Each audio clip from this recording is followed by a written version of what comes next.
in child protective services, and they won't give them back to their loving families because they're making money. This is a legal system that you're going into. And if you don't know the rules, you will be chewed up and spit out.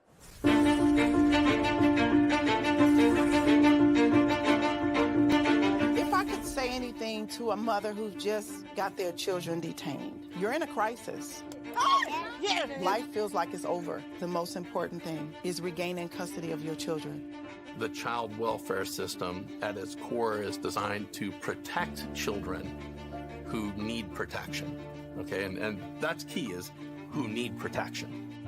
So social workers, out of fear, will remove more children rather than only remove those children that truly need to be removed. It's okay. It's okay. This isn't someone stole your car.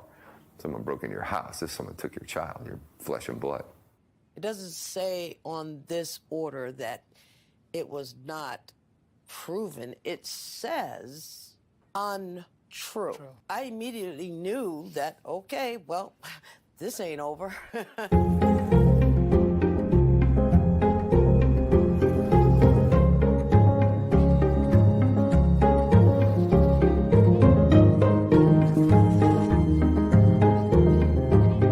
Were there signs there? Were there no signs? Did I miss them? Did I catch them? At this point, I honestly don't know. Families only get a finite amount of time to reunify. I came into this field to help families, not destroy them. The difference between the criminal system and the child welfare system is substantial. You have more rights as a criminal than you do as a parent.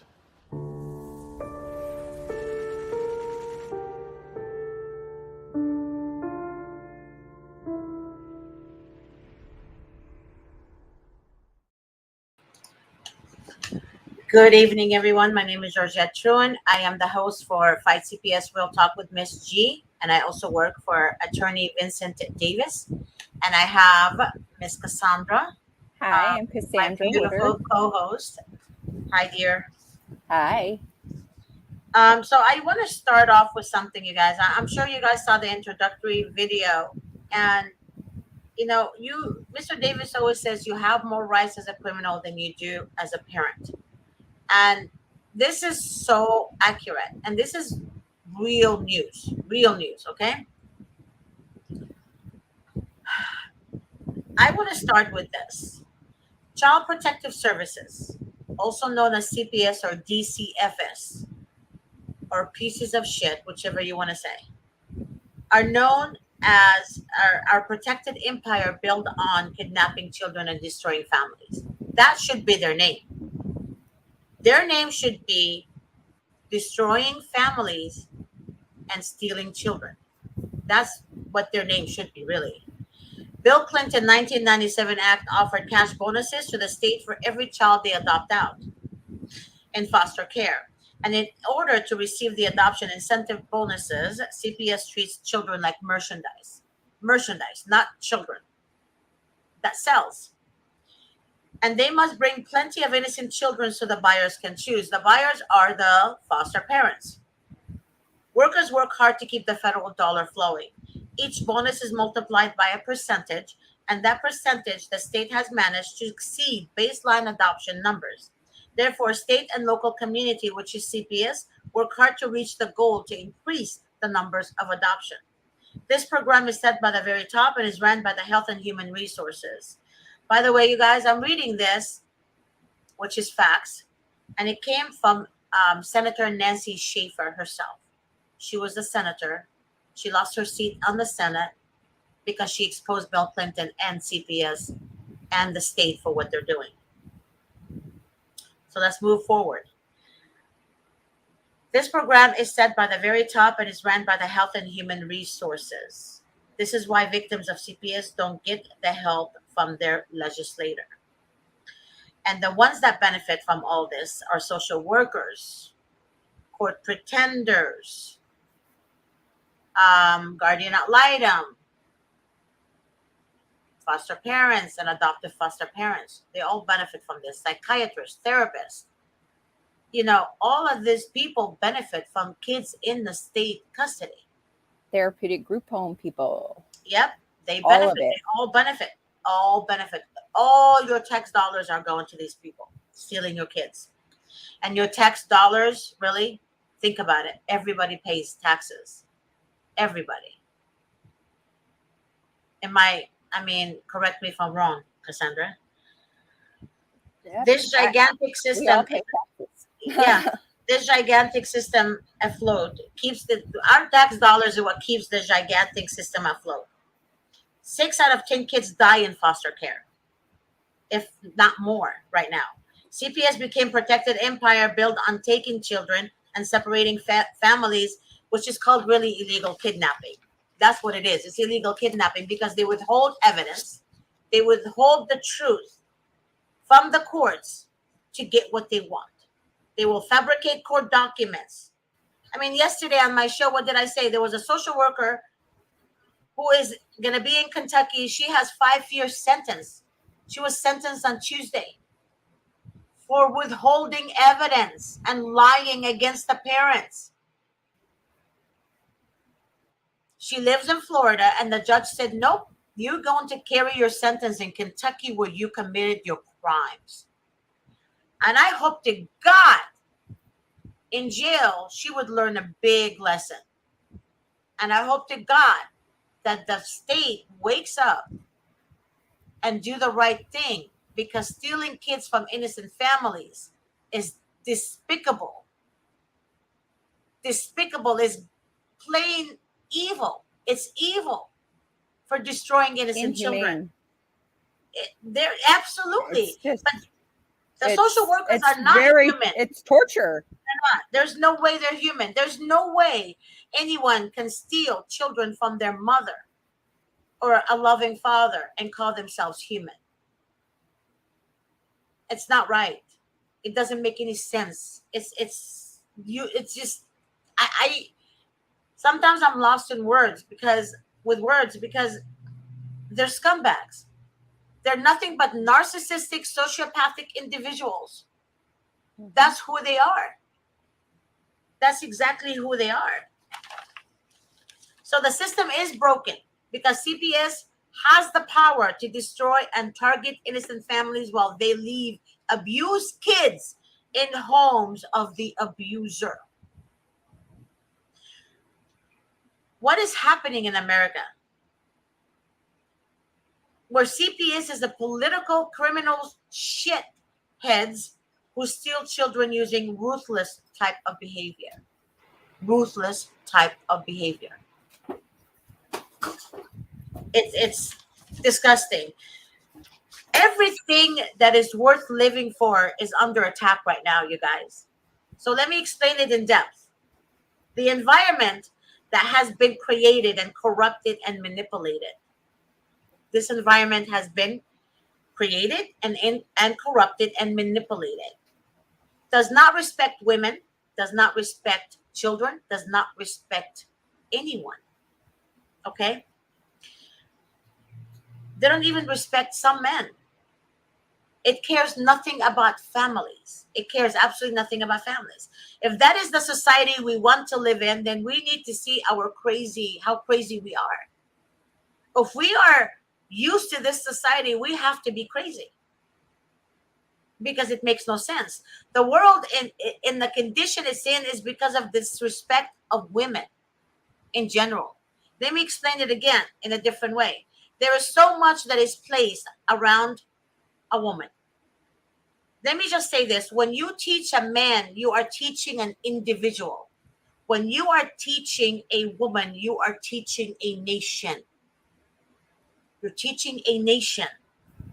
Every prophet came from the womb of a woman. Every intelligent, strong leader came from the womb of a woman. And that's why the movement must attack the mother and remove the father, because to get through her, you must get through him. The government must remove the father, who is the protector, to get through the woman and the children. So we ask ourselves daily, me and Cassandra talk often. Why do they attack women? And like I just read to you right now, that's the reason why. She's a life giver. She's a bond. Exactly. She's She's that the bond. glue. She's that glue that holds the family together. When you divide that, you become weaker. And that's why they break the woman so badly. A mother, especially a mother. A love of a mother to her child is so intense. The child, when it's born, is still connected to the mother's bond. When you separate that, the child becomes angry. The child cries. The child wants that bond. And people ask why teenagers are out of control. Teenagers are out of control because of what you're putting them through. Let me start with number one. Now, a 6 or an 8-year-old can have a condom from school. I don't know what they're going to do with it. Number two, they're teaching teenagers to have sex. When I was a teenager, my teacher, her name was Mrs. Adut. It was a husband and wife. She gave me my first sex education class in high school. And she taught us this between a man and a woman. Marriage, babies. First, you do go to school, get married, have children. And when you have children, you were with that man who is your husband. That's how she explained it to us. Now, I'm way older than you guys. Most of you guys are still young kids to me. I'm in my mid-50s. I'm older. But nowadays, they're teaching children something different. They're taking a teenager from her mother, right? Telling her, you have the power to do whatever you want. You can have sex. You can do drugs. Whatever you want. You make that decision. But when the teenager makes a decision to be with her mom, they don't want that. You can't have that decision. Young teen, you can't. But they're giving a decision to an 8-year-old to choose what sex they want to be. Listen to what I'm telling you guys. This world we live in is crazy. It's manipulative. It's ruled by Satan. I don't care what anybody else says. That's my opinion, and I know what I'm saying. My opinion. You don't have to believe it, but it's my opinion. Any demonic act is separating families apart. That's why oftentimes when people go through a divorce with custody, I tell them this: work together. You don't have to like each other. You don't have to stand each other, but just work together for the sake of the children.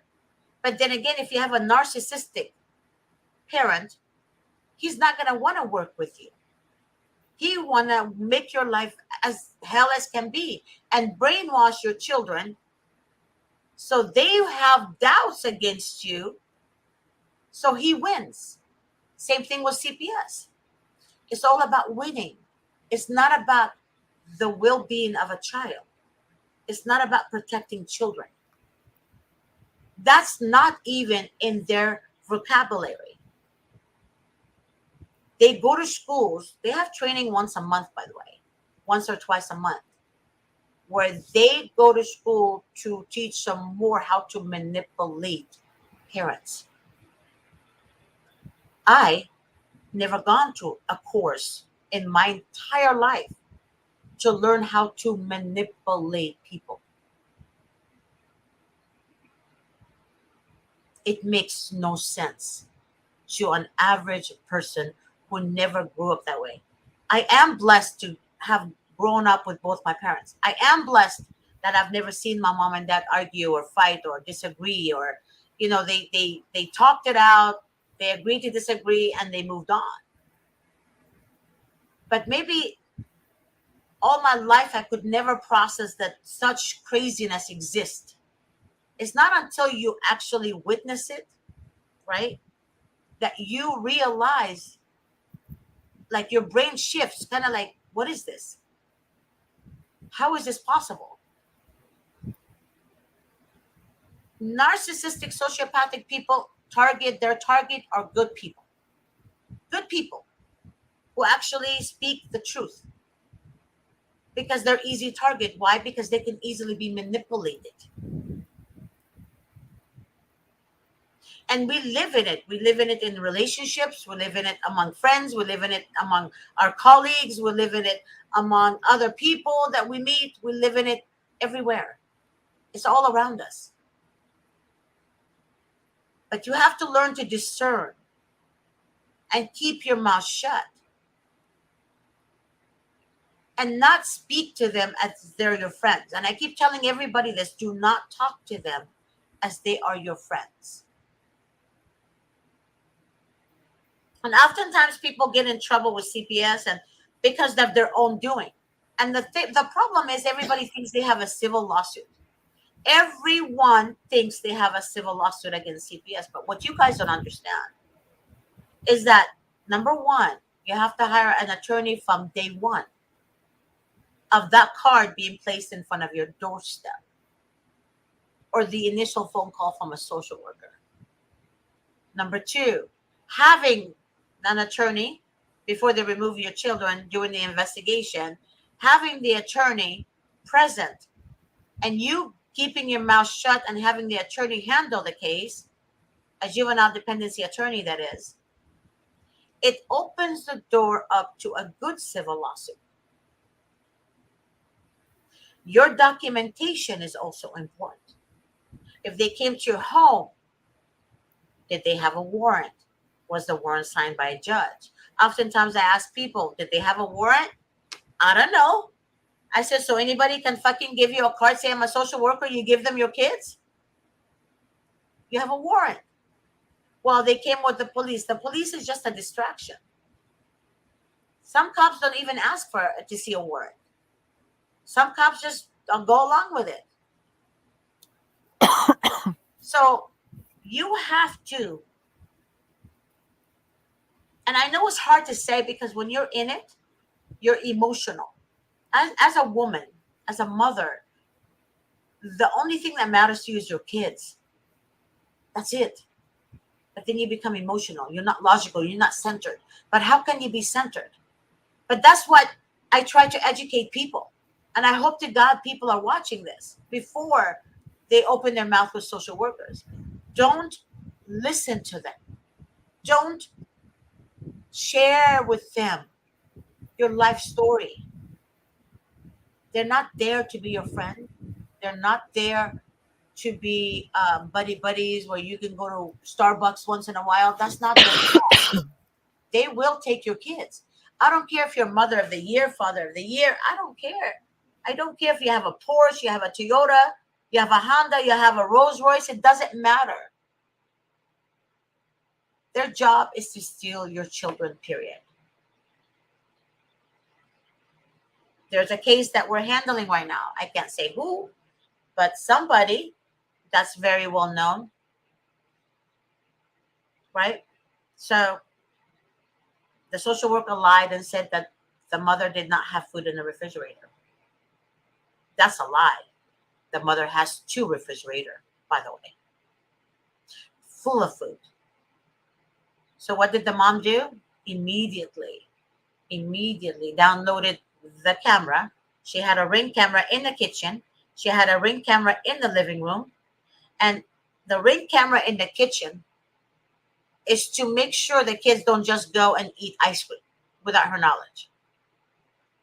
Right? So she put the Ring camera facing the refrigerator. Luckily, the Ring camera was on when the social worker they came to the house, opened the refrigerator, told her there's food, the house is clean, etc., etc., etc. She has a maid, everything you can think of. And then the social worker left, came back the following day with the cops to remove the children. In the report, in the discovery report, the social worker wrote, no food in the refrigerator. She downloaded the video, gave it to her attorney, and that's how you build your civil case. You have to build it in the right way. But if you start talking too much, you start doing this, you start doing that, signing a safety plan, doing this, doing that, saying you're guilty so you can have your kids back, that's not going to get you your kids back. That's not even opening a door to having a civil case. So people, I'm asking you to always, always, always, always, always think clearly. Somehow learn to center yourself without emotions involved. Because when you center yourself, you will think clearly. I've oftentimes mentioned in my shows, learn how to do meditation. Meditate. I've learned that when I was a teenager. My mom and dad taught me. It was hard because at first I thought it was boring, that's kind of useless. But as I practiced it throughout my young years to my adult years, it's a way to release the clutter. Release the clutter so the logic and the centeredness comes in. It will be clear for you. You will be centered. Because unwanted clutter is what keeps you in bondage. Going backwards. You're still tied up. You need to release it. You need to release the anger. You need to release the resentment. You need to center yourself. We all have times, like I'll give you an example. When I was in school in junior high, I was bullied by a couple of girls. And I don't know why. They just hated me. I didn't fight back in a violent way. I ignored them. And then one day, I sent them a note and I said, hey, let's talk. And I literally talked to them. That's all I did. I talked to them. And we're good friends until today. Like lifetime friends. So what I'm trying to say to you guys is sometimes violence at any time is not good. But that's why you need to center yourself. You need to think clearly. Sometimes we open our mouth and we don't know what we're saying because we're so exhausted. We're so tired. We don't sleep. We don't eat. We want our kids back. And immediately, like right now. But when you contact an attorney in the midst of your case, towards the end of your case, and then I hear people asking me, so Ms. G, now that I hired your office, can you get my kids back next week? No. Because now you're in this process. Right? We have to review your case. We have to see what happened, all the damages that happened on your case. The attorney's not going to just walk into court and say, oh, yeah, Your Honor, my client is innocent. Please give her back the children.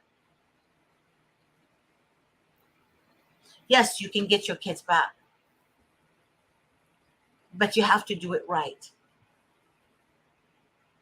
And don't sabotage your own case from the beginning. Because when you do that, you're giving yourself very little chances.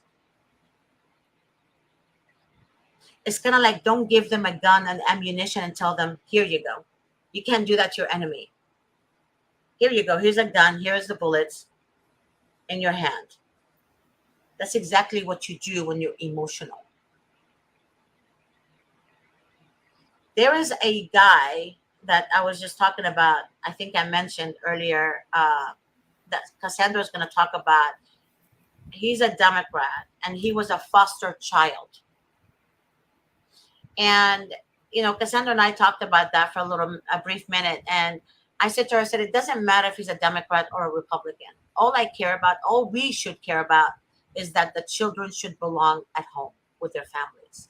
Because oftentimes they steal children from good people. You're looking at Cassandra right now. She's a non-offending parent. I know her story. But yet they would rather her daughters run away on the street than to be with their mom. She never been to court. She never had a trial. She was never even given a chance to fight for her children. There's a lot of women out there like that. But then oftentimes I hear women saying, I am a good mom. Miss G, I'm a good mom. I'm not like all the rest that watch your shows. I'm better than them. And that to me is like piercing in my heart. Why? Because she has no idea what she's talking about. And I told her this, if it happened to you and you're a good mom, what makes you think the other moms are bad? And then she pauses and then she's like, you know what? That makes sense. So oftentimes people judge mothers. Let's not do that. Yeah, I would never do that. Never. Let's not do that. Never in my life, because right. I know that it happened to me and I've seen it happen to other people. I know a lot more now, and I would never, ever, ever judge a mom ever again. Like I have before, before I lost my kids. Like, I did judge some people and I feel bad for it, and I should have never done that, because now I know, like, it's so, like, wrong, like what they do to good people. I see bad parenting people all the time in my town, just saying, and they still have their kids. I know. I've seen kids who are actually being abused in front of me. And I'm like looking at the parent, and I'm like, really? I saw at Macy's last week a 3-year-old was with the father, and the mom went to the bathroom, and I was like shopping, and the father told the child to shut the F up, and he grabbed him from his shoulder and slammed him on the stroller. To me, a 3-year-old, you don't do that to a child. You didn't even do that to an adult. You don't do that to anyone. I have seen people abuse and abuse and abuse, and nobody says anything. No one. Anybody can just make a call against an innocent person. Anyone. And CPS will be involved and go in and just deal with children. Narcissistic people are everywhere. Everywhere. Anybody can make a call against you. Anyone can make a call against you. And CPS will take it and run with it. Yep. It's like they're literally making a call to the devil to come in. That's another thing. Like I was reading about mandated reporting and how they use it as a weapon. It's a weapon. And they're not doing anything about that.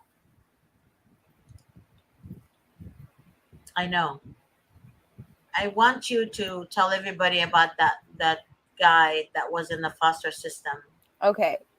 He's a California lawmaker who is a Democrat, which, wow, that's shocking. What's his name? It doesn't matter. His name is Isaac Bryan.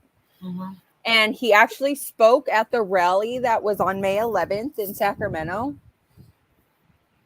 And he talked about his time in foster care as a baby, and how he has a family of 15. He has 8 adopted siblings, and he talks about the struggles that he had with his family bonds because of, all the different places that he ended up, which he went to college, of course, but then he was also in jail and on the streets. He's trying to make a difference in the law in California for foster youth and stuff like that, because he knows how it is, basically.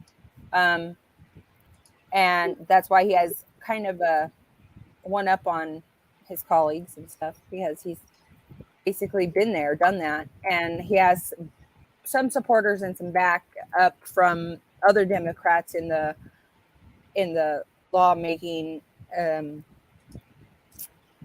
So he's trying to make a difference. He's trying to put bills into order that are going to help foster youth when they get out of foster care.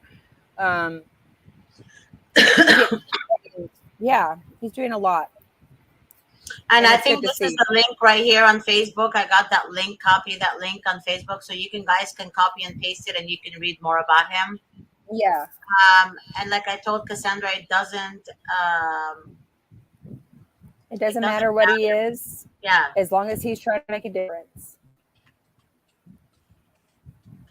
And there was a comment earlier. She said, "Do I know any civil right attorney?" Mr. Davis handles a lot of civil cases, Ashley. But like I was mentioning earlier, people think they have a good civil lawsuit, but not everybody can actually win cases. Meaning, Mr. Davis would have to review your case. He would have to audit your case because he will have to kind of see what happened and talk to you and ask you a lot of questions, etc., etc. So it involves a lot of work.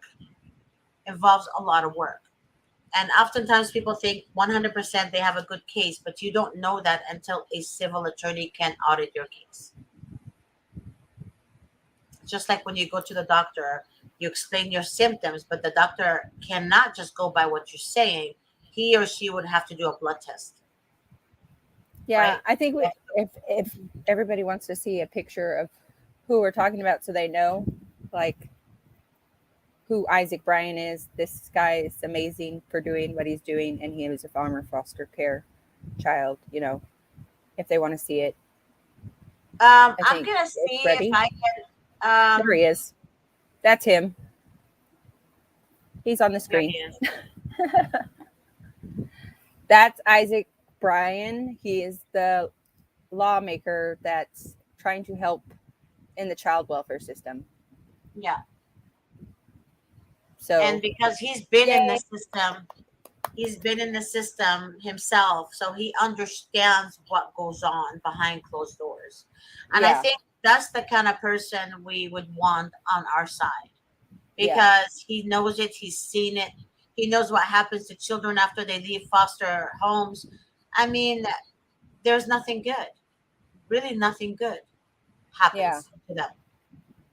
Unless, not to all of them, but like luckily him, for example, he wanted to make a difference. He wanted to change it. So yes, he's a Democrat, but like I said, at this point, it doesn't matter if he's a Democrat or Republican. We want to focus on reunification with our children, because all these mothers that are fighting and all the fathers who are fighting for their kids who are innocent, who are victims of CPS. And I really don't care what anybody says about them, because I speak to so many of them a day. I know what they go through. I know what is going on. And you guys have to take into account that CPS they're hyenas.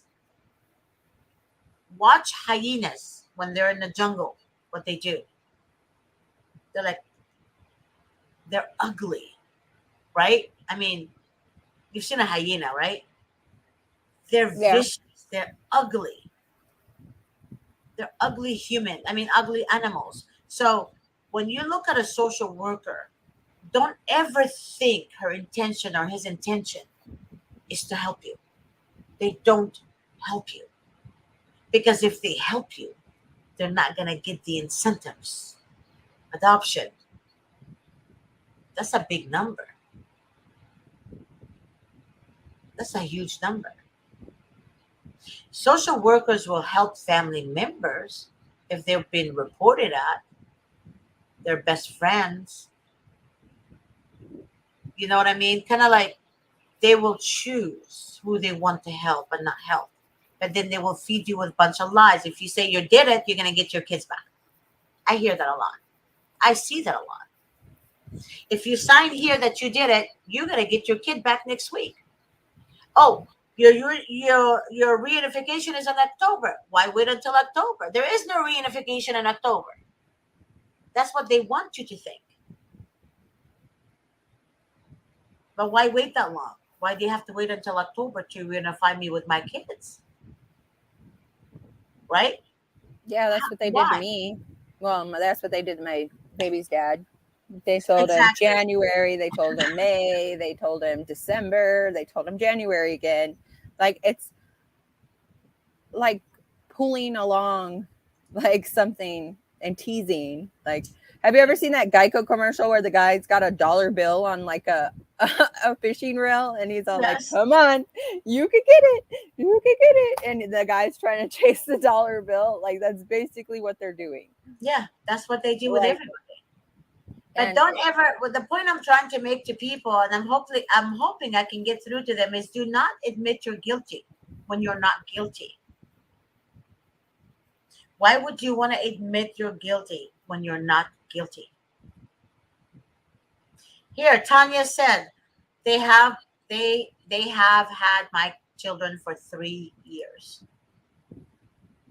3 years. In those 3 years that they had her kids, they're getting paid for every minute the child is in the CPS custody. This is $1 billion a year entity, if not more. That's what they do.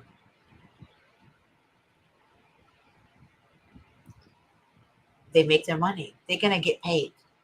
Oftentimes people say, oh, well, the court-appointed attorneys are free. They're not free. They're not free, sweetheart. They get paid, just not by you. That's what people think. It's like you're going to a donut shop and they have samples of donuts and it's free. It's free sample, free sample, free sample. But you can't have more than a bite of the free sample, right? Guys, think about it. There is no free CPS attorneys. If they work for the state, they get paid by them. If you call a private attorney's office, that attorney actually do work for their money. And people don't understand that. But when you take matters in your hand and then you get mad at the attorney because you screwed up, you blame the attorney, and you want to complain, you want to write this, you want to do this, you're putting your effort into something that is so wrong. Because you're so angry, you want to blame somebody. Oftentimes we tell people don't talk to the social workers. What do? They talk to the social worker. They start writing letters. The grandparents gets involved. The grandmother writes a letter to the social worker and gets involved in the case. And her son is fighting for his child or her daughter's fighting for her child. And everybody now is involved. Right? And then the attorney finds out later, because the grandmother hid it from her son's attorney or hid it from her daughter's attorney. And then they lose the case and say the attorney is a piece of shit. The attorney didn't do this. The attorney didn't do that. The attorney. But what's sad about it is you could be your own worst enemy when you have a CPS case. You as an individual can be your own worst enemy. And I think Cassandra knows what I'm talking about, because I'm sure that she came across people who will do whatever they want to do and forget the attorney's ideas or attorney's strategy.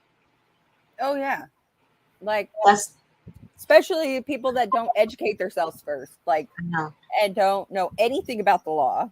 Like, they think that it's the same kind of law. Like, I've talked to so many people about like my case, like just saying like what happens, trying to like spread the word about like how CPS is, you know, to other people. And other people are all like, well, what's the difference between a regular lawyer? Can't you just hire a regular lawyer? When I'm like trying to ask for money to help me with my lawyer, my family has been like, oh, why don't you just hire a regular lawyer there for a cheaper price? I was like, because they don't know what they're talking about. No, they don't. It is so different.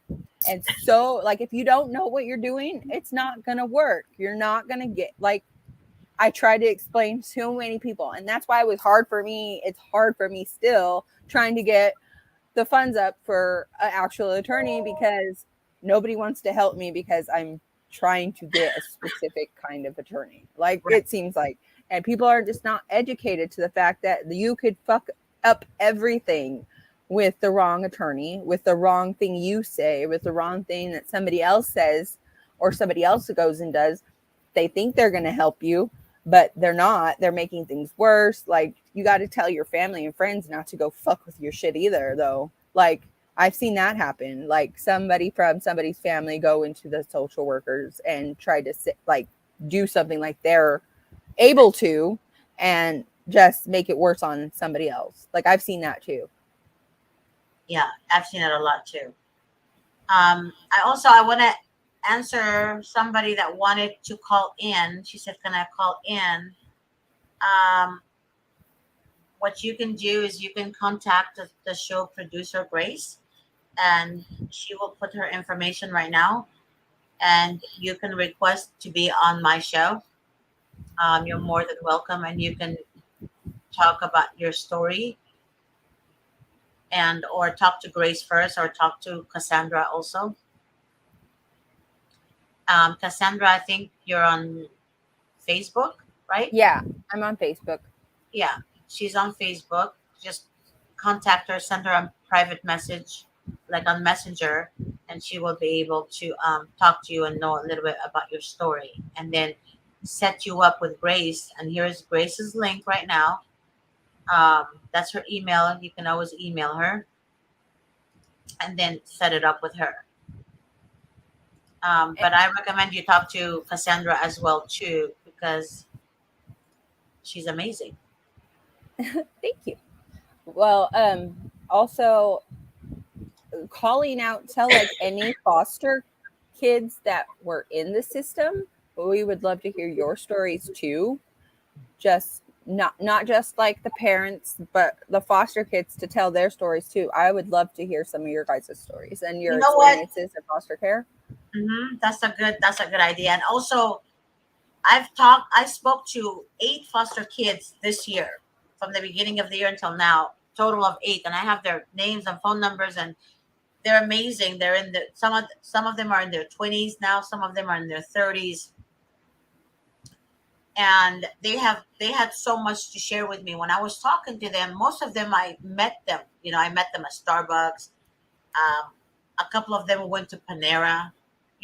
We ate lunch together, and they each and every one of them wept, like literally wept, like just reliving it alone is painful. It's so painful that a grown man in front of me was crying at Panera restaurant. You guys know where Panera is, I'm sure. So it's so intense. They've been through so much. I want them to be on my show. I did ask them, but they're thinking about it. They keep telling me they're thinking about it. But me and them still contact each other. We talk to each other twice a week sometimes, and sometimes once a week. Sometimes I can't because I'm so busy, but we keep in touch either through phone conversation or text messages. But I did meet them, and the stories that they have, you guys, is so bad. Some of them were told that if they don't lie about the mom or the dad, that they will never, ever have a home to stay in. And they threaten to put them in group homes that will beat them. Okay. What is that sound, you guys? Is that you, Cassandra? No. I don't know. I heard something. It might have been outside of my room. Somebody talking. Probably. Sorry. That's okay. But honestly, you guys, they go through a lot of pain, a lot of threats. There's some of them who told me that the social worker promised to get them an iPhone and tablet, and it's like they bribe them. it's like it's so bad, and they would cry for their mom or dad or whatever, and then they get punished by the foster parents. They get punished, and the foster parents treat their own children better than they treat the foster children. And what did they do to a couple of foster women that I spoke with? I mean, foster children that I spoke with who are young ladies now, they would use them like maids. Mm-hmm. Make them do the dishes, make them do the cleaning, make them do the Make vacuum. them rub their feet. Make them rub their feet. My daughter actually told me that one of her foster moms made her rub her feet. And I was like, in order to stay up longer and watch TV with her sister, who's already allowed to, like, she was treating one of my kids better than the other. Yeah. So, like, in order to stay up with my older daughter, who she favored, in order for her to stay up with her, she'd have to rub her feet. This is what one of my daughters told me. Yeah. And that's what, but it's worse than that. It's worse than that. They, oh my God. There's other stuff too, you guys. Like, they would see the foster mom and the boyfriend have sex. And what foster mother tells them, I'm going to go have sex now. So you guys better be sitting down quiet. Telling a 7-year-old that. A 7-year-old. Another one who said that reminded her of her dad. When her dad got involved with another woman, he would take her and her sister to that woman's house and tell them, I'm going to go have sex with her, so just wait here and behave. Yeah. And there's so many stories that I hear, and there's so much in pain. Each and every one of them. You can't erase that from their memory. You can't. And CPS doesn't care. There's a couple of young men who told me, Georgette, I wanted to go to my dad and my mom so badly. And the social worker said, I would rather you stay on the street doing drugs. I don't care if you do that, but you're not going to your family. Yeah, he was 15 years old. He ran away a couple of times. He started knowing people on the street. He started doing drugs, and the police found him, took him back to the home, and he told them, "I don't want to be with you. I want to be with my mom and dad. They were good to me. They were good to me." And the social worker said no to him. Because question, do you know if they still get funded for the child that runs away in foster care? As long as the child is in the CPS custody. And they run away and they still get funded even though they don't know where they are? That's a good question. That's a question for Mr. Davis. Because, like, obviously, if they don't care that the kid goes out and does that, and then, like you said, rather than on the streets and do drugs and stuff, like, obviously, they're still getting money for that child if they feel like that. Because once they go back to their parents, they're not going to be funded anymore. But once they're on the street and they're still getting funded, I'm feeling like that's what would happen. Like, they're still getting funded even though the child's not in their custody, physical custody, but in their custody.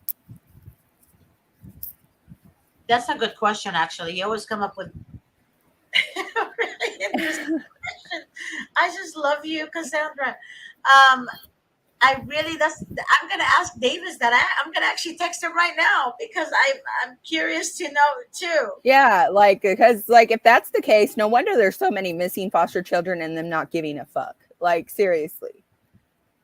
Okay, tell you what, text it to me right now. Okay. And after the show, I will discuss it with Davis because I just saw a text that he's busy right now on a meeting. But text it to me so that way I can just send it to Davis. I really would like to know that too. The thing about, like, what I tell you, a narcissist, that's why I told you they're narcissists. Why?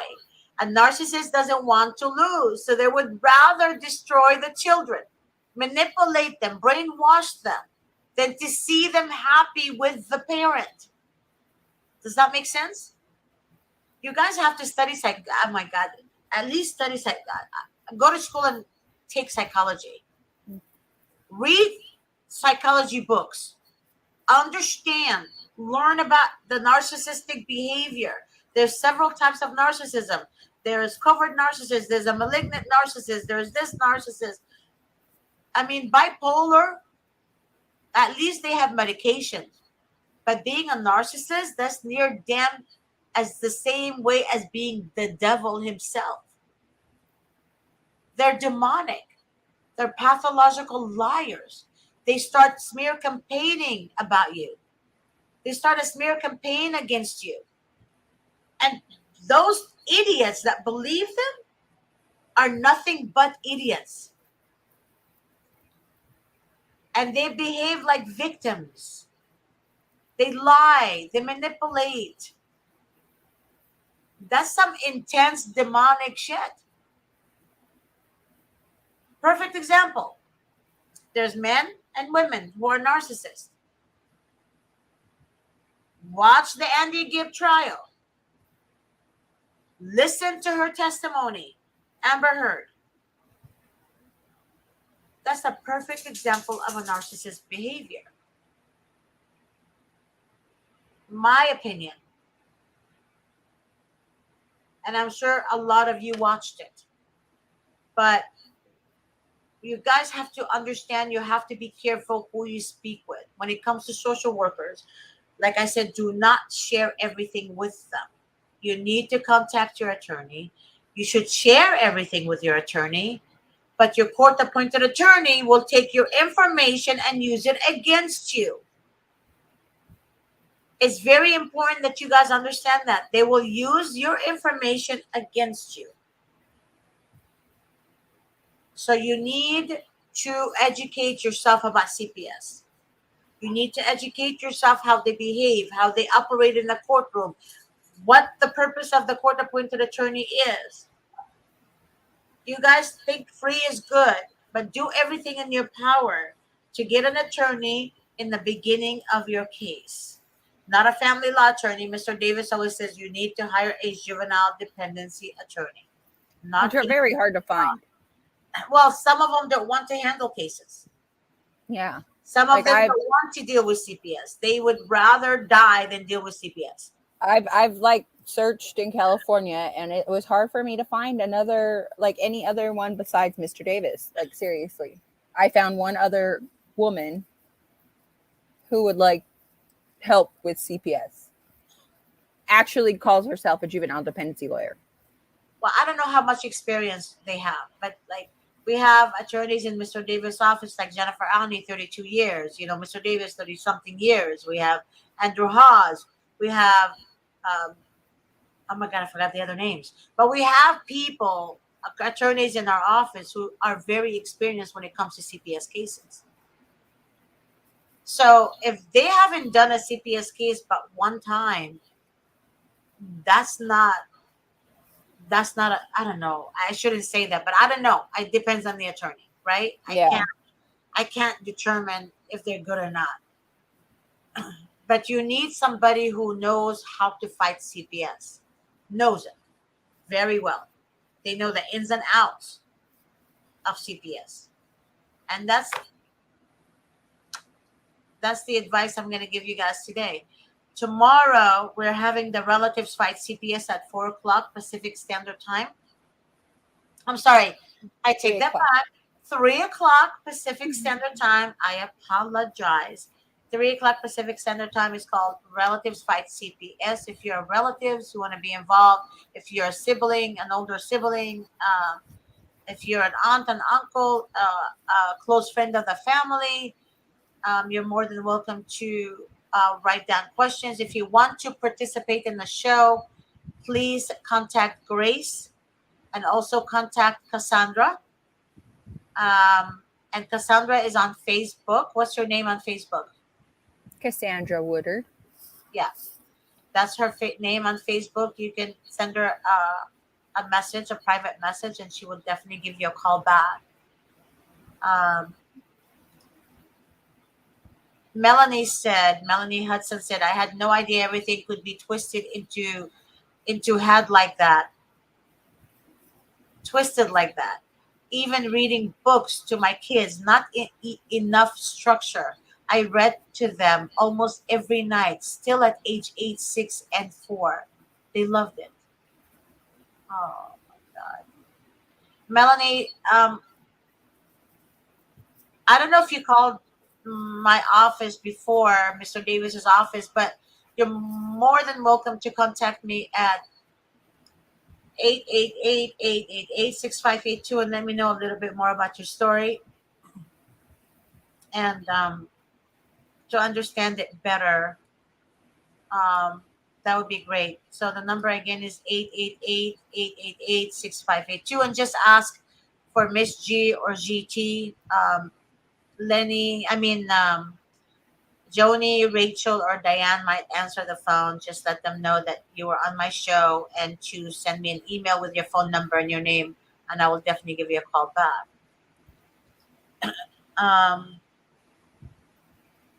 I don't understand what is the incentive in the state taking kids from,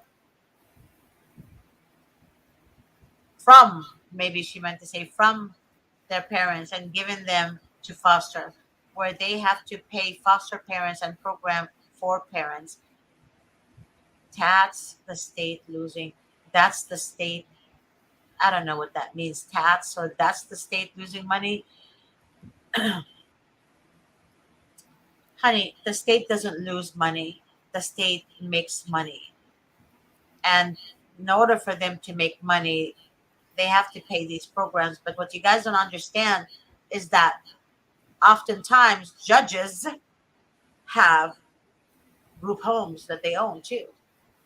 They have It's a big, like Michael said the other day, it's a big oiled machine. So like it all works together, and no matter what, they're not losing money. They're making money by making each other. They're like a close-knit family. It's an empire, a close-knit empire that all intertwines and works together. Yes. So nobody's losing money. They're all making money. And it's so corrupt that nobody loses money. They all make money because they're all close-knit together. Yeah. It's just like this. Yes. And also I mentioned, and I think several weeks ago, on one of my shows, I mentioned about a judge that was arrested because he was using children for sex trafficking. Yeah. Yeah. It doesn't matter like if it's legal or not. They're still making money off our children. Yep. A CPS judge, by the way. Yeah. So you just don't know. It might sound logical to you to say why, but it's all connected together. And that's basically what they want you to think too. Like they want you to think that, we care about reunification. We care about how we're going to get the kids back to their kinships or all that stuff. They want to advertise that and make that known as much as possible. Like they're doing that, but they're not. But they're going to do that just to put on a front so that way everybody doesn't show suspicion of what they're actually doing. Correct. So with that being said, because I see that all day long. Yeah. So I see it all day. But with that being said, it's okay. But with that being said, is that oftentimes I see social workers' family members owns a group home. Mm-hmm. Remember that too. A lot of social worker family members owns group homes. So therefore, just think to yourself. They're making money. They're making money. Everybody wins in their world. That's why they are a protected empire built on just kidnapping children and the separation of them. That's why they're protected. Yeah, they could tell you all day long, oh yeah, we are trying to prevent trauma. We're trying to reunify families. We're trying to do kinships. We're trying to do this. But everybody who's been in the situation knows that they don't try those things first.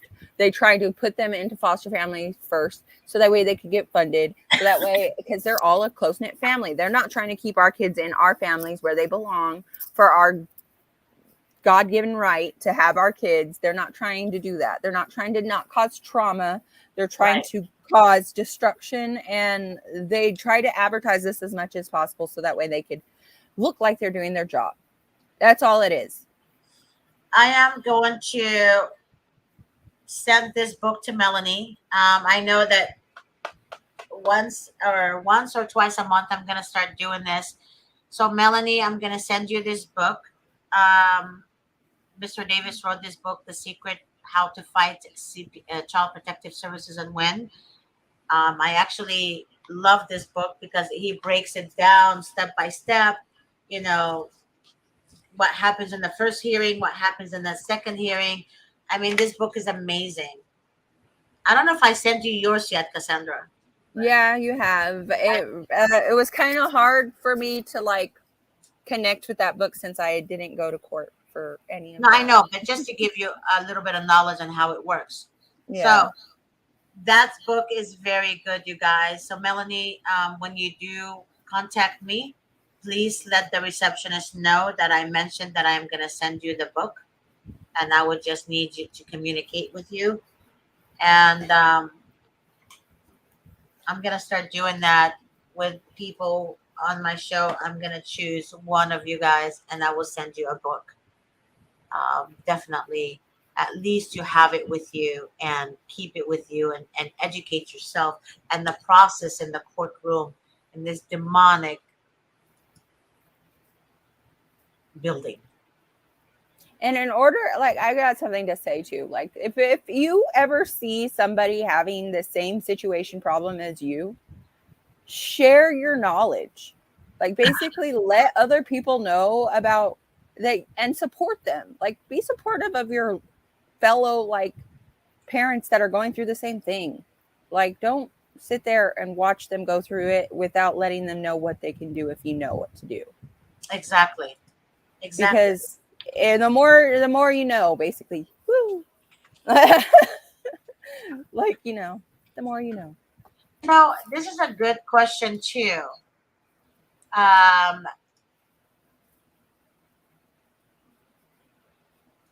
I don't know if that's a man or a woman, but anyways, they wrote, who approves foster homes and parents? I don't know what you mean, who approves foster homes and parents, or the question is who approves foster homes? Like, who approves like any of that? Like, the parents that run the foster homes or the foster homes, like, they just, anybody can just be like that? Like, who approves that? That's what I'm like, I wonder that too. You know what? I that's another question. I need you to write that down too, Cassandra. I would love to. Mr. Davis is gonna be like, Georgette, you're on a mission. What is up with that? But I would like to give you guys the answer and talk about it. She said yes, Cassandra. So you're right. Yeah. So, or he said, is it are you a he or a she? I need to know. Is it Mr.? It says Mr., I believe so. Together We Break Chains Production says, I bought Mr. Davis's book. It's actually also on Amazon. I forgot to mention to you guys, it's on Amazon. It's like $9 or something like that. And it's actually a really very, very interesting book. I really like it a lot. But yes, I will find out the answer. I'm just going to call you Mr. I'm going to find out the answer for you, and tomorrow hopefully I will talk about it tomorrow on my tomorrow show at 3:00 p.m. Pacific Standard Time. And Cassandra, did you write down that question? Oh yeah, I'll write it down right now. Yeah, because that's a very good question. I know that there's a judge in LA County. I'm not going to say where in LA County, but he owns 3 adoptive agencies. So, and there's another judge that I heard about that came from a solid source. He owns 4 group homes: Orange County, Lancaster, Orange County, Lancaster, LA County, and probably Riverside. I'm not sure on the Riverside part. Like, I'm pretty sure like it's the agencies that approve them, because they go through agencies, don't they?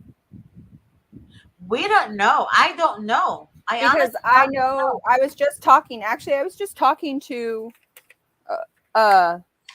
somebody that's, I know that knows the system or whatever. She's a former social worker for CPS, former. She told me that like my kids aren't in an agency anymore. There's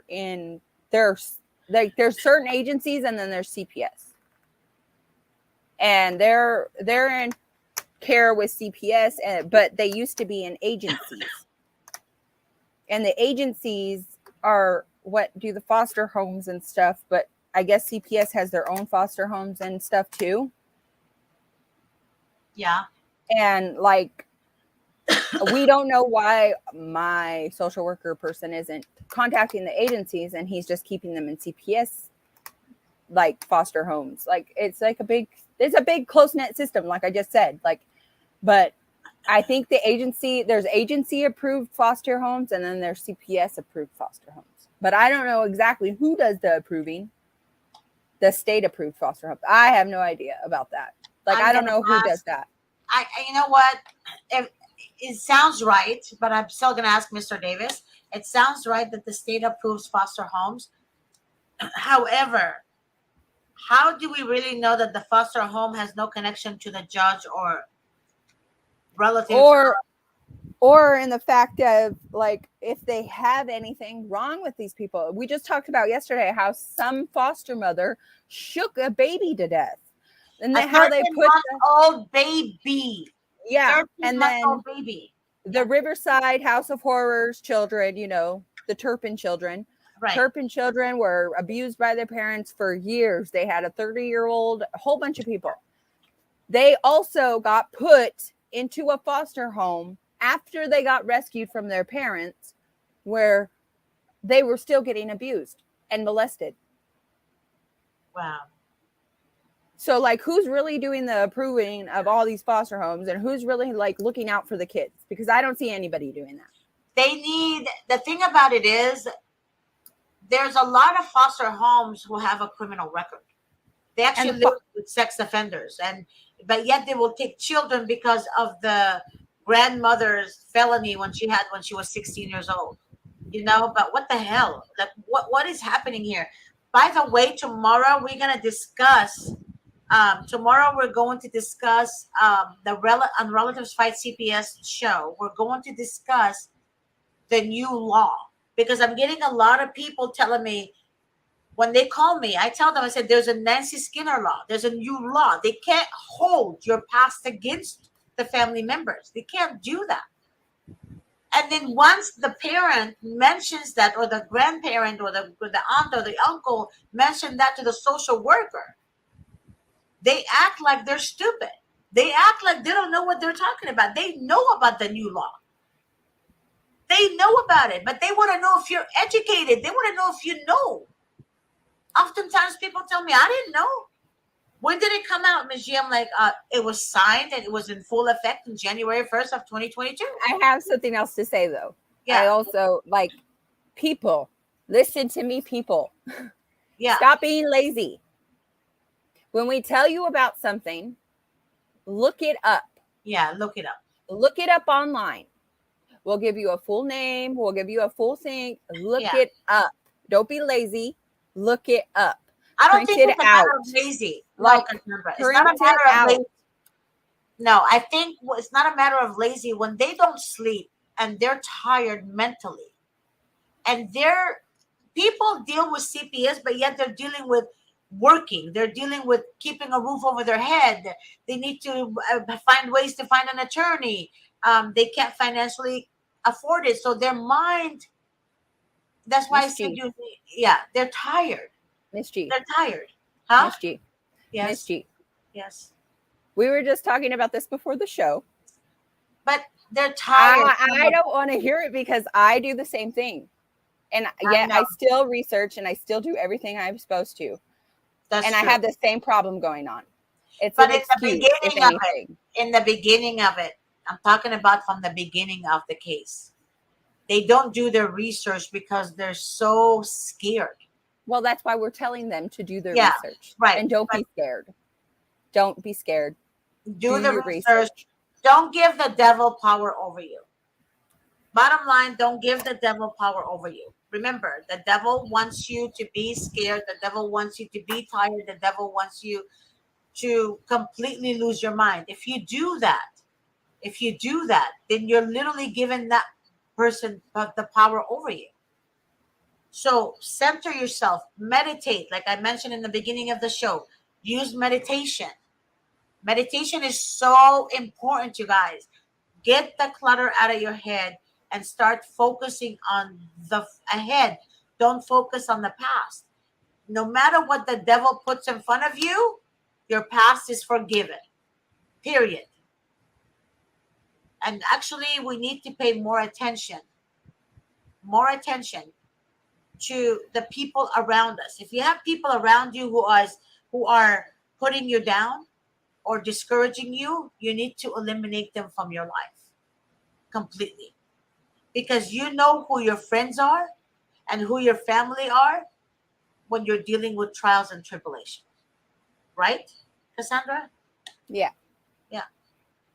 And when it comes to like the California needs reform, like the comment that was just up, like I know, like I'm very aware of that. But guess what they want to try to do? What they want to reform is the list of child abuse people. Like they're auditing that list instead of auditing like the foster parents or stuff that's actually going to matter and make a difference. Correct. They're trying to audit the list of who has actually been a child abuser or something like that, because I guess it's missing a whole bunch of people to them. Yeah. And so like when people go to do background checks on like if you've been a child abuser or not, and some people are not on that list like they're supposed to be, but they're doing that instead. But a trying lot of to like, because I might be on that list. I don't know if I've ever been on that list because of my CPS case, but now that I am like possibly on that list, I can't be a preschool teacher like I wanted to be. But you don't even know if you're on that list or not. Exactly. But they don't know who's on that list either, and they're doing an audit about it. I seen it on a news article I was reading just recently. They're just starting to do an audit on it, and they're wanting to put more people on it that don't deserve to be on it. I agree. So come on, you guys, put on your armor, thinking hat, get your prayers on, and start researching, start educating yourself. That book is very knowledgeable, like I said, very knowledgeable. It gives you step by step. Mr. Davis made it very, very easy to read, and he does the introduction. Part 2, the juvenile dependency court system. Number 3, the social worker's initial investigation. Number 4, first court hearing, the arraignment and detention hearing. Placement with relatives and family friends. That's on page 27. The pre-release investigation, PRI, which is page 29. The jurisdiction hearing, the contested jurisdiction hearing, what happens at the trial, the dispositional hearing, the 388 petition and hearing, the 6 months review hearing, the 12 months review hearing, the selection and implementation hearing, 388 petition, bonding study. That's very important. I need to talk about the bonding study tomorrow. Bonding study, notice of appeal, foster parents' rights, and the secret, which is on page 69. And by law, believe it or not, foster parents do have rights. Some rights, not all rights, but some rights. Did you know that, Cassandra? Yeah. Yeah, they have some rights. Okay? Yeah, we don't have very many, but we have some. Well, they have some rights. I just there's only about, like, in California, there's only about 4. Yeah, but I'm still fighting for the parents. I'm sorry. I'm so sorry. I'm more focused on the parents. Kids need their parents. They need their parents. And if the parent, like for example, if the mother is doing drugs or the father is doing drugs, get them help. But reunify them with their kids. Reunify them with their kids. That's very important because the kids, all kids, need to be with their parents. And I'm hoping to God that some people who are going through a bad divorce and custody, put your feelings aside and focus on the children together, and don't involve the chaos to be in the midst of you because it's over. Call it a day. It's over. You can't work things out together, but you have children. Make sure that you work things out just for the child's sake and work together to raise that child. You can bad mouth each other when the children are 18. That's fine. That's on you. But don't do it to the children. Don't do it in front of your children. That's all I'm saying. I wish I could, Mr. Davis said we're gonna have a family law show, Cassandra. Mm-hmm. And I'm gonna go for it. I'm gonna tell Mr. Davis we should start a family law show. Because oftentimes family law cases turns into juvenile dependency cases. And juvenile law supersedes family law. Yeah. Juvenile courts, supersedes family courts. So make sure that you don't get to that point if you're having a bad custody. I thank God that I actually have both of my baby dads, of my son and my daughters. Thank God I have support for the most part. Yes. With both of them. Like, I thank God that I've never had to physically, like, completely, like, fight with them too much. Before our kids got taken, I did have some problems with the girls' dad, but for the most part, I've never denied them and they've never denied me from seeing our kids. And we've always had that understanding, and that's that how the kids are what matter and not what our feelings are or what our significant others at the time cares about. Our children are coming first. And that's that. And that's how it should be. That's how it should be. But unfortunately, when you're dealing with narcissists in court, Cassandra, yeah, it's a lot worse than you could ever process. It is. Yeah. So you were blessed, actually. You don't have to get to that point. But there's oftentimes parents, one of them is a narcissist, and it's the worst fight you could ever process. Again, judges cannot tell a behavior of a narcissist. Neither is children minor. What do you call my children minors? I meant to say the children minor counsel for children. They're not trained to read a narcissist. Does that make sense? Mm-hmm. They're not trained. They're not trained. It's very hard. But yes, Cassandra was right earlier. You need to research. You need to educate yourself on who you are dealing with. And don't ever think that a juvenile dependency case is going to be only a $2,500 retainer. That's impossible. So if you find an attorney that says, a family law attorney says $2,500 down, no way. A CPS case is so intense because the state moves so fast. So fast. Just like when you go to a car dealership and the salesman wants to sell you the car immediately. Am I right, Cassandra? You've been there, I'm sure. They want to sell you the car so fast. Am I right? Yeah. Because they have to get paid. They have to get paid. So yeah. You can't assume that everyone you speak with is going to help you. It takes a lot of training. It takes a lot of years to become perfect at what you do. A lot of years. Yeah. And proper training, that is. All right, my dear Cassandra, I'm going to have to... Oh, my God. We went over. Like, yeah. Don't we always, though? I know, you and I. When you and I are together, we always do this. We're like Thelma and Louise. All right, guys. I love you guys. I'm praying for all of you. I love you, Cassandra. Love you too. And I will see you guys tomorrow with me and Cassandra. Hopefully, Michael and Darren. I'm not sure, but we'll see. But our show for Relatives Fight CPS at 3 o'clock Pacific Standard Time. Ciao. Love you, girl. Love you too.